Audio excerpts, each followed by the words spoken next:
So we're trying to build, as syntacticians then, a theory then of what are the rules that will rule in all of the grammatical sentences of not just a language, but language with a big L, some people try to do, and then simultaneously rule out all the things that are ungrammatical. Going back to a paper by Chomsky and Lasnik in 1993, there are principles which are rules of big L language, right? All human languages have this, right? So some things like this are like all sentences have to have three things that we know of. And every sentence that we've seen in every language has these three things. That's a subject, a verb, and y'all would think object, but that's actually not true. Time is the other one, right? So if you don't have those three things, you're not a sentence. And everyone knows this, and we don't teach this to kids because we don't have to. And then there are parameters, which are options that distinguish sort of between languages, right? So there's principles that all languages follow, and then there are parameters, and how it was originally thought of was they're kind of like switches, right? You either flipped it on or off. So and a good example of a parameter is something like placement of adjectives relative to the nouns that they modify, right? So in English, we like our adjectives to come first, right? The blue ball or whatever. In Spanish and a lot of Romance languages, they have it flipped the other way, where they say ball blue. So that's a good example of a parameter, that sort of word order, things like that. One of the big problems, though, that I have with syntactic theory as a sociolinguist is that there's often been this overemphasis on standard language varieties in the theoretical literature, right? So Chomsky, although, and I don't really fault him for it, a lot of people do, and sort of want Bill Above and Noam Chomsky to kind of like fight it out, like who's going to win. Chomsky sort of took it as a theoretical endeavor. He wanted to say, let's idealize what's it called? Ideal speaker here, right? That doesn't have any variation, and let's just try to figure out what would his language look like, right? And then we'll worry about variation later, because language is super messy and variable, and all things change. It's always, things are in flux, and so I understand why he wanted to do that, right? Let's try to limit it. And that works for a while, but the problem is if the overemphasis is on that, we start to form theories which don't actually capture all of what we know about how people really use language in the real world. Gaining more and more attention recently has been studies of what we call microparametric variation, right? So going back to principles and parameters, where parameters are really sort of things that we see and that kind of categorize different languages. This is the studiation of variation within a single language, right? So that's where the micro comes from, right? So things that are resemble the differences you expect to see between whole languages. So things that are so different between one variety and another that you might think, wow, these are like completely different languages. When we look at microparametric variation, we often find, when we look at non-standard varieties, things that we haven't looked at in the literature before, we often find things that challenge current theoretical assumptions, right? So that's the problem. You know, it is a good idea to try to make things as simple as possible because we got a hard, problem to try to deal with language.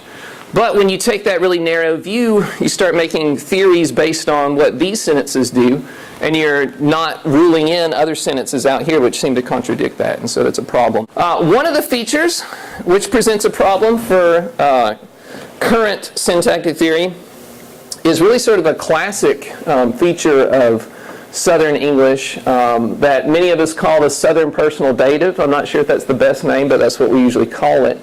And here it is. So, I love me some sweet tea. The thing called the Southern personal dative there is in bold. They fixed him a sandwich. Mary drank her a Coke, and that is lowercase Coke because it could have been Pepsi that she was drinking, right? Because in the South, Coke is soft drink. We don't say pop or soda and things like that. Why it's called a dative, so if you remember cases or you study Latin or whatever, dative is usually the case that we sort of assign to what we call indirect objects, right? And because it seems like it is in the indirect object position, right? So the car here is the direct object, if you remember these traditional grammar terms.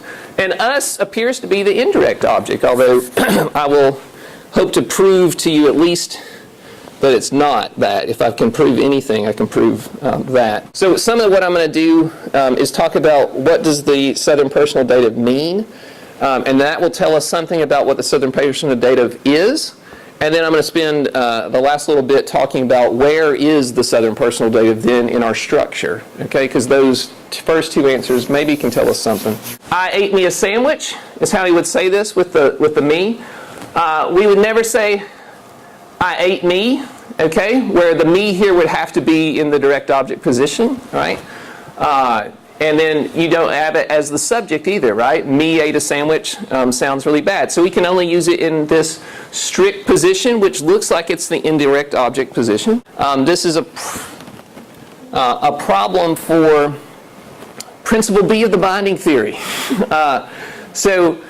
This is a rather old 1981 theory that is still around, and we still need it. So it's an apparent violation of principle B in that a pronoun appears to be bound by a C commanding antecedent in its local environment. The problem is the binding theory does some really important things that we need it to do for language, right? Principle B, which is the one that's important for us, is that, for what we're doing right now, is that a pronoun must be free, basically. It should not be bound, okay?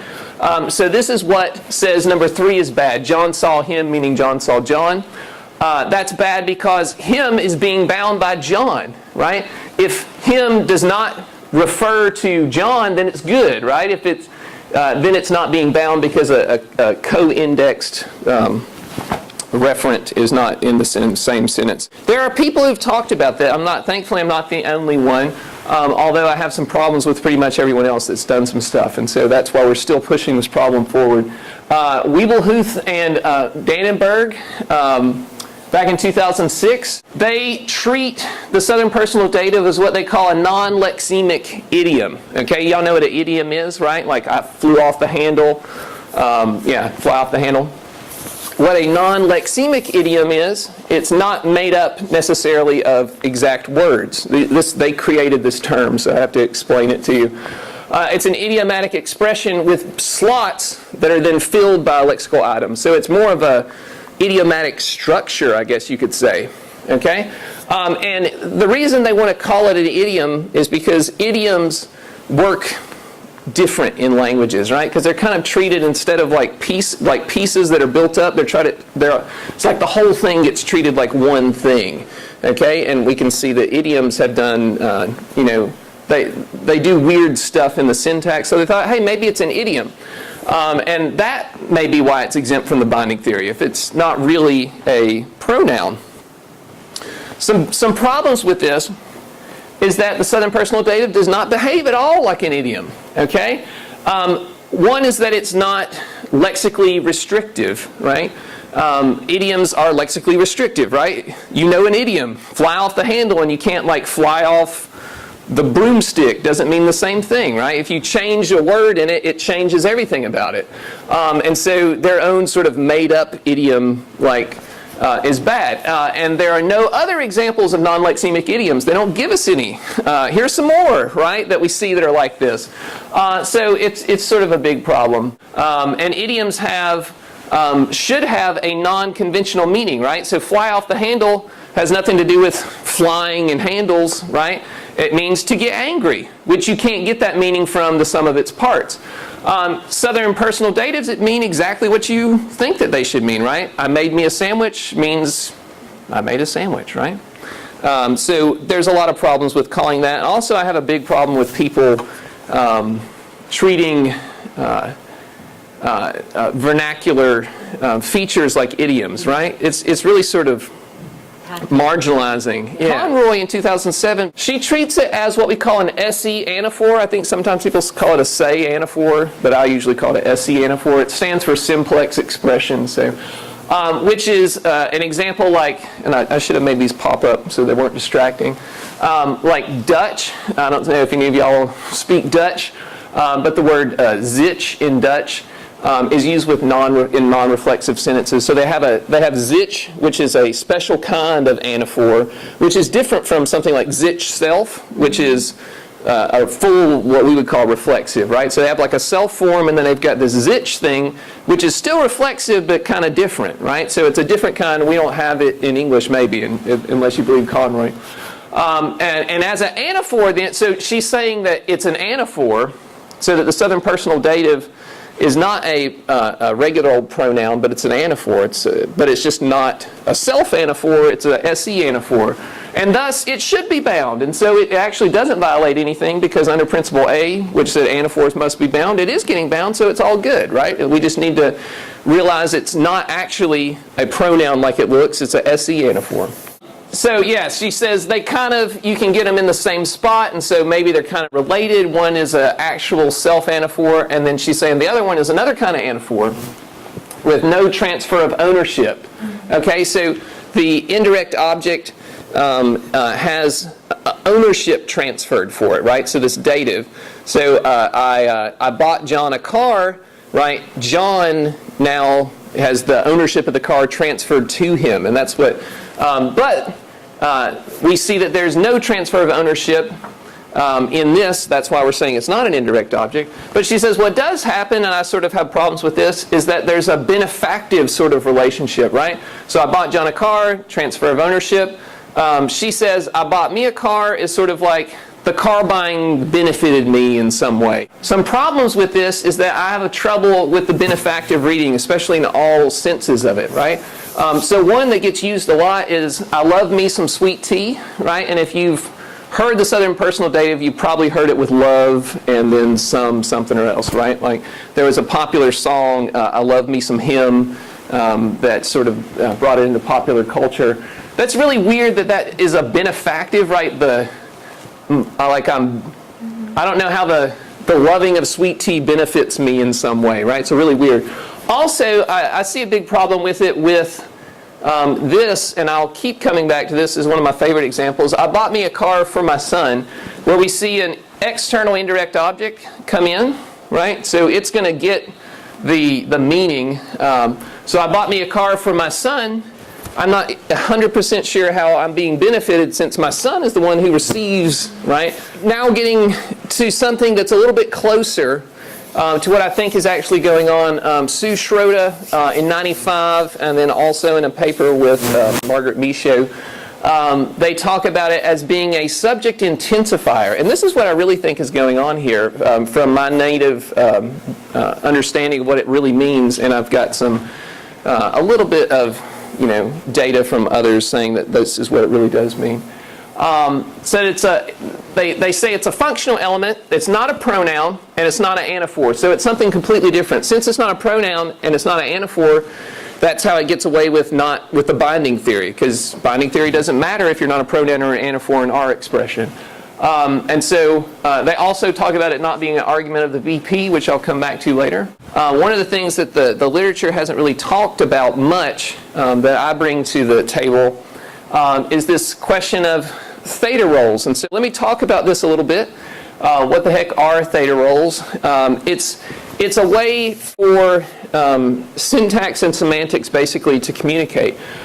Here's the theory, right? Going to current theories, right? So minimalism. Verbs have semantic requirements, okay? Verbs have basically like slots that they need nouns to fill for them.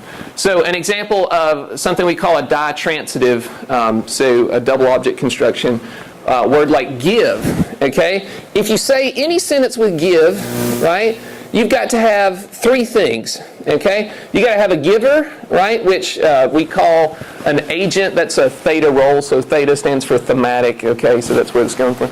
You got to have a subject, basically. Give has to have something that was given. We call it a theme. That's the direct object. And then it has to have a receiver, okay? So that's the goal. And if you're going to use give, you're going to give it those three things, right? Or you're not going to, say a grammatical sentence with give. Transitive verbs like drink, you need a drinker, that's an agent, and you need something that was drunk, right? So that's we usually call that the patient. So like John drank a beer. Mary gave a kiss. John gave Mary a kiss. Okay, so you see those things and how they work. Those are theta roles. One really interesting thing is that the Southern personal dative does not receive a theta role. Okay, and I can show this with a couple of different pieces of data. We can use it with transitive verbs. Transitive verbs should only give out 2 theta roles. Okay, so you should have a subject and an object, and that's it. Right? John drank a beer. Right? There's one, and there's the other one. If you say, you try to add a third one in, like John drank Mary a beer, it sounds really weird, right? All right, so I saw a bear is fine. You got I and bear. That's all that transitive should be able to give out. But we can put I saw me a bear, right? Which is really weird if me would get a theta role that it would be allowed in this, right? Also, you cannot do it without the actual direct object, right? So I saw me, right? To mean the same thing as I saw me eat something, right? You can't do. This is me trying to force the Southern personal dative to get a theta role.